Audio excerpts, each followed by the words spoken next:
Olá, chegou a hora de você ficar muito mais informado na TV e na web. Veja os destaques desta edição.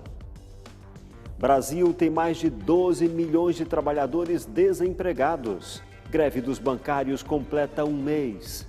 Índice de analfabetismo no Brasil ainda é grande. Excesso de açúcar pode causar doenças no coração. E veja também. Você já imaginou montar uma operação para garantir a segurança de 12 milhões de pessoas?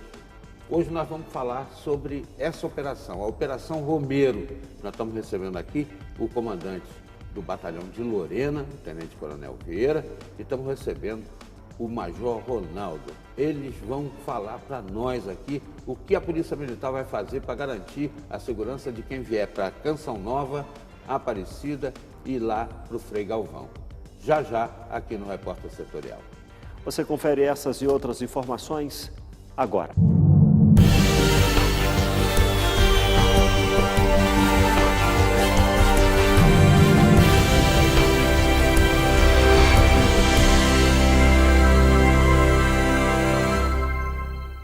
Seja bem-vindo, este é o Repórter Setorial, na TV e na web. Os números do desemprego não param de surpreender de maneira negativa. São mais de 12 milhões de brasileiros que estão sem trabalho. Para fazer um comparativo, é como se toda a população de São Paulo estivesse desocupada. A taxa já atingiu a marca de 11,8%. Enquanto o desemprego sobe, o salário quase não cresce. O rendimento médio dos trabalhadores não passa de R$ 2.011. O desemprego ficou em 11,8% no trimestre encerrado em agosto. É a taxa mais elevada da série da PNAD. No mesmo trimestre do ano passado, o desemprego no Brasil chegou à marca de 8,7%. De março a maio deste ano, a taxa ficou em 11,2%. De junho a agosto, havia 12 milhões de desocupados no país. O número representa uma alta de 36,6% diante do mesmo período do ano passado. Por outro lado, a população ocupada somou 90 milhões. Em comparação com o mesmo trimestre do ano passado, os números representam uma queda de mais de 2%. Desse total, 34 milhões de trabalhadores tinham carteira assinada, uma queda de 3,8% em relação ao trimestre de junho a agosto de 2015. E enquanto o desemprego sobe, o salário fica estável. No trimestre encerrado em agosto, o rendimento médio dos trabalhadores ficou em cerca de R$ 2.011. A mobilização contra o mosquito Aedes aegypti deve acontecer ao longo de todo o ano, já que a melhor forma de combate é a prevenção. O Ministério da Saúde recomenda que haja inspeção semanal em cada casa pelos próprios moradores, na tentativa de não deixar água acumulada. A ação é suficiente para eliminar os criadouros domésticos em 80%. É hora de ficar mais alerta no combate ao mosquito Aedes aegypti.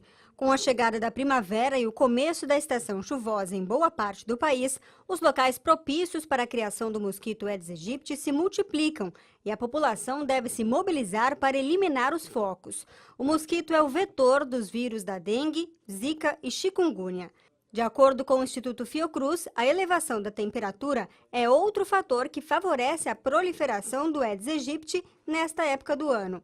O mosquito leva de 7 a 10 dias para se desenvolver de ovo a adulto e, segundo o Instituto, a forma mais eficiente de evitar surtos das doenças transmitidas por ele é eliminar o ciclo de vida do inseto. O Ministério da Saúde recomenda que haja inspeção semanal em cada casa, pelos próprios moradores, na tentativa de não deixar a água acumular. A campanha é uma parceria do Instituto Oswaldo Cruz com a pasta e afirma que uma inspeção semanal de 10 minutos é suficiente para eliminar criadouros domésticos, que representam cerca de 80% do total. A Polícia Militar de São José dos Campos tem um grupamento de rádio patrulha aérea com uma das maiores frotas de aeronaves do mundo. E algumas dessas estão, sabe onde? Na base de São José dos Campos, para apoio não só ao policiamento, mas também ao setor de saúde, como o transporte de órgãos. A Polícia Militar de São Paulo, ela possui um grupamento de radiopatrulha aérea com uma das maiores frotas de aeronaves no mundo. E algumas dessas aeronaves estão na base de São José dos Campos para o apoio ao policiamento aqui da região do Vale do Paraíba. E nós recebemos nos nossos estúdios hoje o Tenente Gonzaga, ele que é o piloto do Águia da Polícia Militar e vai nos explicar como é feito esse trabalho aqui na região. Tenente, explica pra gente qual a importância desse trabalho para a comunidade no geral. Olá, Kívia. Olá, telespectadores. Nós temos duas aeronaves que ficam sediadas, na base de São José dos Campos. Uma, ela é empregada para o resgate aeromédico, onde nós transportamos um médico e um enfermeiro da Polícia Militar para situações de grave emergência. Então, são pessoas que estão gravemente feridas ou que estão distantes de algum hospital. E, além disso, nós temos uma outra aeronave que é empregada no apoio policial. Essa aeronave ela é empregada em situações de pessoas que estão fugindo da polícia, em acompanhamentos policiais e também combate a incêndios, transporte de órgãos, transporte de tropas, busca e salvamento terrestre e salvamento aquático. Você falou que ajuda no policiamento. Quando necessariamente essa aeronave entra em ação? Bom, sempre que algum policial que está trabalhando em solo solicita o apoio nosso, a gente decola para apoiar, ou até mesmo um chamado 190, em que a pessoa descreve o que está ocorrendo, nós fazemos uma triagem para certificarmos de que está ocorrendo aquilo lá que a pessoa descreve, e assim a gente vai prestar o apoio. Ao todo são duas aeronaves, e qual a função específica de cada uma? Uma aeronave ela é configurada apenas para o resgate aeromédico. Então, ela é uma unidade de suporte avançado aéreo. Então, ela tem desfibrilador, monitor, ela tem bolsas de acesso venoso, de imobilização de crianças e de adultos, e o médico e o enfermeiro, que fazem a diferença em situações em que as pessoas estão necessitando. Agora, vocês também ajudam no transporte de órgãos para transplante. Como que é feito esse apoio? Deve ser uma correria, né? Sim, é uma parceria da Secretaria de Segurança Pública com a Secretaria de Saúde. Então, quando necessita, eles entram em contato conosco, é feita uma triagem onde está o doador e onde está o receptor e qual que vai ser o tempo dessa operação. Então, a gente fica à disposição e quando a gente é acionado, a gente faz a captação de um local e leva para outro, diminuindo, encurtando as distâncias. Ok, muito obrigada. Essa foi a conversa com o Tenente Gonzaga, ele que é piloto do Águia da Polícia Militar, Kívia Henning, repórter setorial.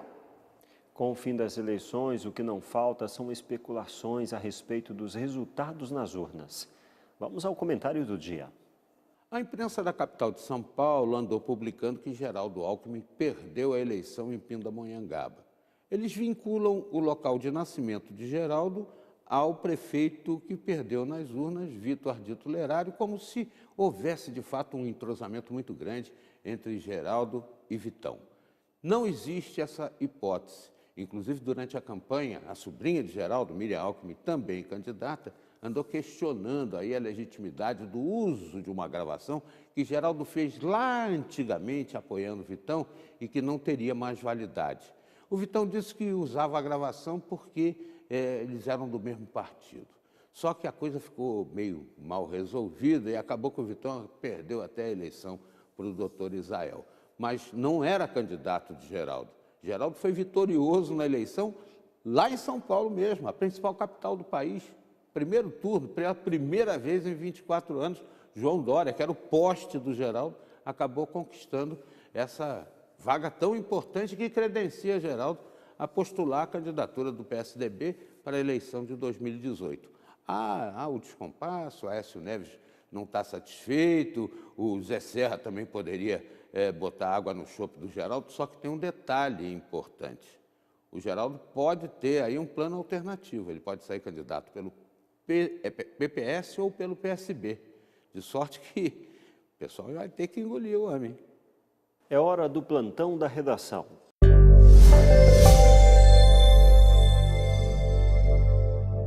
E pela segunda vez em menos de uma semana, o Tribunal Regional Eleitoral adiou o julgamento do prefeito afastado Ortiz Júnior, do PSDB, em relação ao impasse da situação da sua candidatura. Por isso, segue indefinida e, apesar de eleito nas últimas eleições, o pleito permanece suspenso. A Infraero reduziu as taxas para incentivar o uso do aeroporto de São José dos Campos. A ideia é conseguir vender mais e propor que tudo que for exportado passe por vistoria da Receita Federal em São José e só depois levado para Guarulhos, Campinas ou Santos. Agora, sobre a Embraer, ela anunciou que vai abrir um novo programa de demissão voluntária. A medida é voltada apenas para engenheiros, técnicos de nível médio e secretários. O objetivo é atender a solicitação de alguns sindicatos, que informaram ainda haver empregados interessados em aderir a esse plano. Kívia Henning, repórter setorial.